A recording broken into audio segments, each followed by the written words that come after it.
जय जीवदानी।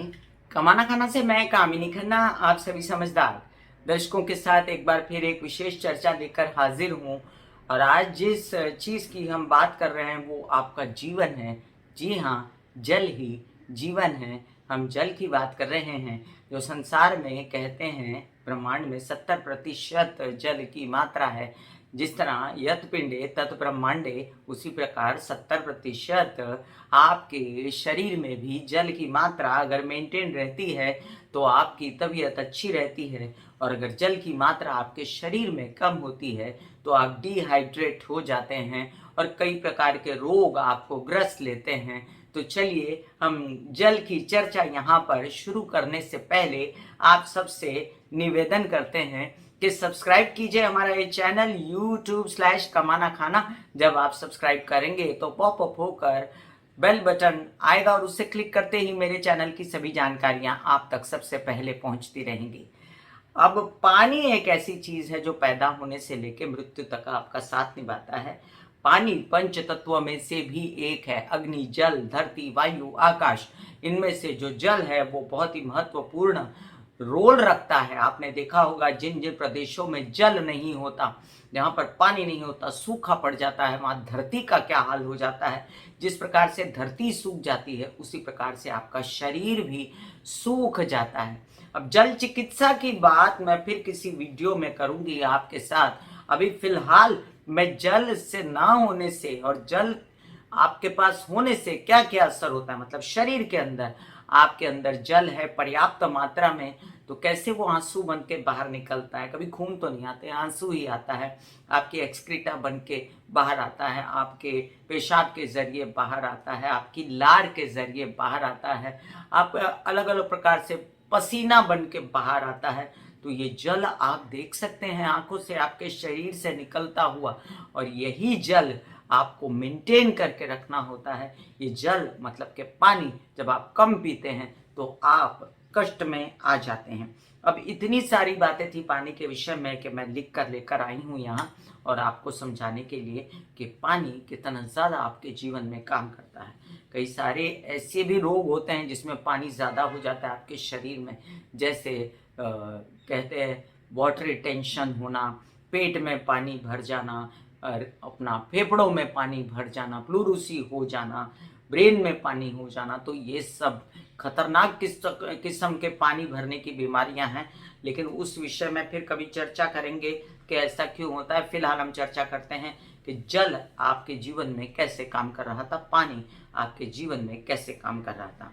अब जल जो है इसके बेनिफिट्स क्या है, फायदे क्या है। ये लार बनाने में काम आता है। सबसे पहले आपकी जो लार रहती है जिससे आपका खाना पचता है, बहुत ही इंपॉर्टेंट घटक है ये, जिसको हम कभी सोचा भी नहीं और जल के विषय में भी हम खास सोचते नहीं। सहरा में या रेगिस्तान में जिनको जल नहीं मिलता वो बेचारे 24 घंटे जल के विषय में सोचते हैं। और किसान जल के विषय में सोचता है कभी पानी ज़्यादा पड़ गया, कभी पानी कम पड़ गया तो उसकी खेती का क्या होगा।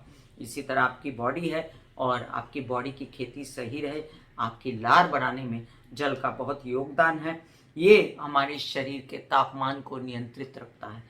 अब आपका तापमान जो है, आपका ब्लड प्रेशर हाई लो होना, जैसे कि विशेष रूप से कहा जाता है कि कभी ब्लड प्रेशर हाई हो जाए तो पानी ज़्यादा पिला के और बार बार आप यूरिन पास करेंगे तो आपका ब्लड प्रेशर लो हो जाता है।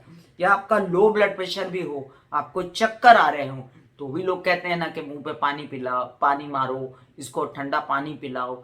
तो पानी पीने से आपके चक्कर जो हैं वो भी दूर होते हैं। तो दोनों ही आपके शरीर के तापमान को, ब्लड प्रेशर हाई हो या लो हो या समतोल रखने के लिए ये पानी बहुत ही काम आता है। अब ये पानी की बात करें कि ये ऊतकों को, ऊतक मतलब टिश्यूज जो होते हैं बॉडी के, जो कि नए नए आते रहते हैं और नए नए बनते रहते हैं।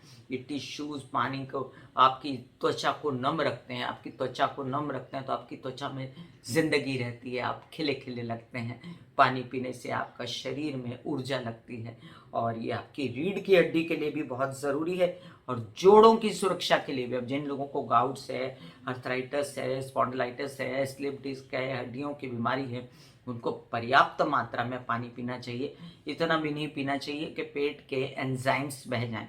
ये भी मैंने कई जगह पर अध्ययन किया था कि ज़्यादा ओवरडोज कर लो पानी का तो ओवरडोज पानी से ये पेट के अंदर के विटामिन एंजाइम्स बह जाना, अफाड़ा हो जाना, तरह तरह की तकलीफें हो सकती हैं। अब ये पसीने, पेशाब और शौच के माध्यम से ये पानी आपको दिखाई देता है और इन्हीं सब के लिए ये उपयोगी भी है। मतलब आपको अगर शौच नहीं आ रहा ठीक से तो डॉक्टर्स कहते हैं कि पानी ज़्यादा पियो तो शौच खुल के होगा आपको। आपको अगर सुसु नहीं आ रही ठीक से, यूरिन नहीं आ रही, तो यूरिन में भी पानी की मात्रा आपके शरीर में कम है तो यूरिन नहीं आती आपको। और अगर आपको पसीना नहीं आता है तो समझ लीजिए कि आपकी गंदगी बॉडी से कहीं निकल नहीं रही। मेजरली मैं कहूँ कि अगर मुझे एक डॉक्टर ने समझाया था कि जैसे मीनोपॉज के बाद स्त्रियों को माहवारी नहीं होती और धीरे धीरे उनके बॉडी के विटामिन्स वगैरह बनना, एस्ट्रोजन वगैरह बनना कम हो जाते हैं, ऐसे में अगर वो एक्सरसाइज करके पसीना निकालती रहें, पानी ज़्यादा पीती रहें, तो उनकी बॉडी मेंटेन रहती है। इसलिए पानी पीना मेनोपॉज के बाद तो बहुत ज़रूरी है, वैसे भी बहुत ज़रूरी है। जितना काम करते हैं, जितना पसीना निकालते हैं, पानी भी उतना शरीर में जाना चाहिए। ये शारीरिक गतिविधियों को बैलेंस करता है, थकान कम होती है। आप दौड़ रहे हैं तो आपको पानी पीने की ज़रूरत है, आपने बहुत काम किया तो आपको पानी पीने की ज़रूरत है। तो बार बार तो आप कहते हैं ज़रा पानी पिलाओ, तो पानी कितना इम्पोर्टेंट है।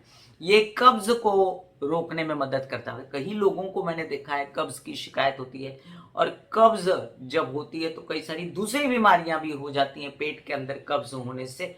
और इसलिए पेट जो होता है वो बहुत सारी बीमारियों का केंद्र होता है। पेट एक दूसरा दिमाग है, ऐसा भी कहा है डॉक्टरों ने। तो आपको पेट को कंफर्टेबल रखने के लिए खाना खाने के आधे पौने घंटे बाद पानी पीना चाहिए। वैसे भी आपको घंटे घंटे में पानी का सेवन करना चाहिए। अब आपके ये जो वजन बढ़ जाता है ना, इसमें भी ये आपकी चर्बी जो होती है आपके अंदर और जो गंदे तत्व होते हैं, खाना इतना खाते रहते हैं, वो सब निकालने में, वो सब जब निकलता है तरीके से तो आपका वजन कम होता है। और अगर कब्ज बन जाए, अगर गंदगी अंदर रह जाए तो आपका वजन भी कम नहीं होता।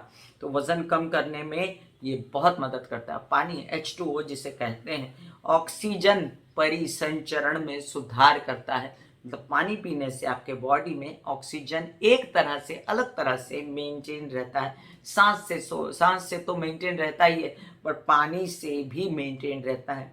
ये बीमारी में लड़ने में आपकी बहुत मदद करता है। जैसे अगर कोई बीमार हो जाए, उसको हॉस्पिटलाइज करो तो पहले उसको ग्लूकोज चढ़ा देते हैं, ड्रिप जिसको बोलते हैं। तो खैर उसमें तो बहुत सारी दवाइयाँ भी होती हैं, दूसरे तरीके के पोषक तत्व भी होते हैं उसके अंदर। कई सारी ऐसी जैसे हम इलेक्ट्रॉल्स वगैरह पीते हैं जो शरीर में हमारे ताकत बढ़ाए, तो ऐसे कई सारी चीज़ें होती हैं ड्रिप्स में जो आपको ताकत दें। ये मैं डॉक्टर नहीं हूँ, मुझे ज़्यादा इसका ज्ञान नहीं, लेकिन मैं ये ज़रूर कहूँगी आपसे कि आप हॉस्पिटल जाने से पहले अपना पानी पी के देखें, मेंटेन करके रखें, जो आपको ड्रिप ना चढ़ानी पड़े। अब ये देखिए कि ये आपके मूड को बेहतर रखता है। अब आपका मूड खराब हो गया, आपने टेंशन की, तो मैं ब्यूटी विद एस्ट्रोलॉजी जो मेरा चैनल है वहां पर हमेशा कहती हूँ कि पानी पियो, तुम्हारा मूड ठीक हो जाएगा। क्योंकि चंद्रमा मन का कारक है और चंद्रमा पानी का भी कारक है। जब पानी ज्यादा पीते हैं तो पानी जो है आपका मन ठीक कर देता है, आपका मूड ठीक कर देता है, आपकी त्वचा को भी चमकदार बना के रखता है पानी। और ये निर्जलीकरण नहीं होना दीजिए अपने शरीर में, डिहाइड्रेशन मत होने दीजिए जिससे आपको चक्कर आ जाए, आप गिर जाएं, आप बेहोश हो जाए। ऐसा नहीं करना चाहिए। अब इनका सारांश ये है कि आपको कितना पानी पीना चाहिए। आपको जितनी बार, अगर कोई बीमार है तो उसको जितनी बार, मतलब घंटे घंटे में अगर वो जा रहा है वॉशरूम जा रहा है यूरिन के लिए, तो उसको घंटे घंटे में छोटा छोटा ग्लास पानी पीना चाहिए। अगर वॉशरूम नहीं जा रहे हैं और फिर पानी की बात करें तो 7 से 8 ग्लास पानी डॉक्टर पीने के लिए कहते हैं। अपनी तबीयत के अनुसार डॉक्टर से पूछ के, अपने शरीर को जान के पानी पीना शुरू कीजिए। मैं कामिनी खन्ना बता रही थी जल के विषय में। जल जो जीवन है, इसको कभी कमी अपने शरीर में मत आने दीजिए। बुढ़ापा कभी जल्दी नहीं आएगा आपके ऊपर, आपके बाल कभी नहीं गिरेंगे, आपके आंखों का पानी नहीं सूखेगा, तो आपकी आंखों में कई प्रकार की बीमारियां नहीं होंगी, त्वचा ठीक रहेगी, हृदय में रक्ताभिसरण रहेगा, हर प्रकार से आपके ऊतक जवान रहेंगे। तो चलिए आज ही से हम पानी पीते हैं अच्छे से। God bless you. Take care and good bye.